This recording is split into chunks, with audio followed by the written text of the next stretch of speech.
તારીખ 18/3/2025 ના રોજ વઘાસિયા રસીલાબેન ધીરુભાઈ સવારે કામ કરી રહ્યા હતા ત્યારે અચાનક છાતીમાં દુખાવો થતા પોતાના શરીરની તંદુરસ્તી ખરાબ જણાઈ આવતા પરિવારને જાણ કરતા પરિવારજનોએ રેગ્યુલર સારવાર કરાવતા કાપોદ્રા ખાતે પીપી માણિયા હોસ્પિટલ સુરત ખાતે લાવવામાં આવ્યા. ત્યાં તેમને ડોક્ટર સંકેત ઠક્કરની સારવાર હેઠળ આઈસીયુમાં દાખલ કરવામાં આવ્યા હતા. ડોક્ટર જિગ્નેશ ગેંગડિયા અને ડોક્ટર દીપેશ કક્કડ દ્વારા શરીરના જરૂરી રિપોર્ટ અને સીટી સ્કેન કરાવતા મગજની ડાબી બાજુની નળી બંધ હોય જેથી કરી તારીખ 19/3/2025 ના રોજ ડોક્ટર પરેશ પટેલ, ડોક્ટર જીગર આયા અને ડોક્ટર રશેશ પટેલની ટીમ દ્વારા દર્દીનું ઓપરેશન કરવામાં આવ્યું. પરંતુ બીજા દિવસે મગજના રિપોર્ટ ફરીથી કરતા દર્દીની સઘન સારવાર બાદ બ્રેઇન ડેડ જણાતા ડોક્ટર સંકેત ઠક્કર તથા મહેશ રાદડિયાએ Jeevandeep organ donation foundation trust સુરતના founder PM Gondaliya, Vipul Talaviya, doctor Nilesh કાછડિયાનો સંપર્ક કર્યો.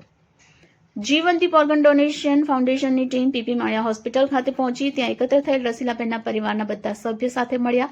રસીલાબેનના પતિ ધીરુભાઈ અને બંને દીકરા વિજયભાઈ અને કલ્પેશભાઈ એમ્બ્રોઇડરી કાપડના વ્યવસાય કરી પોતાના પરિવારનું ગુજરાન ચલાવે છે. વઘાસિયા પરિવારમાં દર્દીના પુત્રના મિત્ર મહેશભાઈ રાદડિયા અને ડોક્ટર મહેન્દ્ર સુદાણી દ્વારા અમારી ટીમ સાથે અંગદાન શા માટે કરવું જોઈએ તેનું વિશેષ મહત્વ સમજાવવામાં મદદ કરી હતી.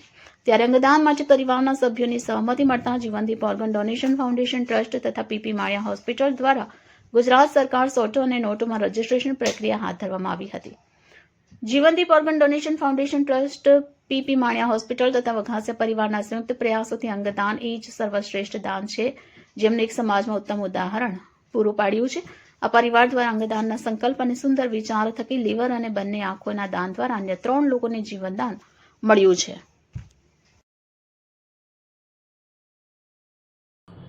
જસ્વીન Kunjadiya, Jivandeep organ donation foundation. મિત્રો, તારીખ 20 માર્ચ 2025 ના રોજ અમને પીપી માણિયા હોસ્પિટલ ખાતેથી ડોક્ટર સંકેત ઠક્કર સાહેબનો કોલ આવેલ કે તેમને ત્યાં એક દર્દી બ્રેઇનડેડ જાહેર કરવામાં આવેલ છે, જેથી કરીને તમે આવો અને પરિવારજનોને મળીને અંગદાન વિશે પ્રેરિત કરો.